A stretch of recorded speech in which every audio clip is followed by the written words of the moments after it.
ஆனா இந்த யுகத்தை தான் ஈஸியா கிடைக்கலாம். இப்ப நம்ம ஒரு 2-3 வருஷத்துக்கு முன்னாடி எல்லாமே பார்த்துருக்கோம். இந்த கொரோனான்னு ஒரு வியாதி இருந்ததுல யாருமே வெளியே வரமாட்டாங்க, இல்லை விட லாக் அவனே போட்டுறான் கவர்மெண்ட்லே. அப்ப எப்பேற்பட்ட ஒரு கொடுமையை எல்லாரும் அனுபவிச்சோம். அதுதான் அந்த மாதிரி பாவங்கள் நம்மளை அப்படியே சூழ்ந்துடும் கலியுகத்துல. இதுல இருந்து நம்ம வெளியில வரணும்னா பகவன் நாமா தான் நம்மளை வெளியில கொண்டு வரும். அதனாலதான் நாமத்தை சொல்லணும்.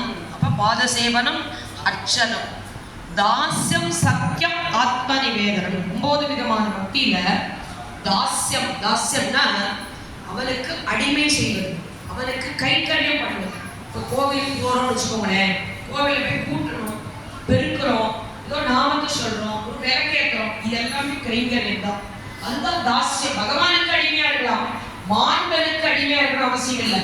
பகவானுக்கு அடிமையா இருக்கிறான், அவனுடைய சொத்து நம்ம, அவன் தான் நம்மளோட கூட வரப்போறவன், வேற யாரும் வரப்போறது கிடையாது. அதனால அவனுக்கு தாஸ்யமாக இருக்கலாம். லக்ஷ்மண ஆழ்வான் ராமன் பின்னாடியே போய் கைங்கரியம் பண்ணினார், அவனு தாஸ்ய கைங்கரியம் தான் பண்ணினார். சக்கியம், அர்ஜுனன் எப்படி இருந்தான் கண்ணனிடத்துல, நண்பனாக இருந்தான், அப்படி ஒரு கைங்கரியம் பண்ணலாம். அடுத்தது ஆத்மா நிவேதம், திரௌபதி பண்ணினா இல்லையா, இந்த ஆத்மாவை பெருமானுக்கு சமர்ப்பிக்கிறது, அவனுடைய சொத்து, அவனுடைய இந்த ஆத்மா நான் சொல்லிக்கிறோமே,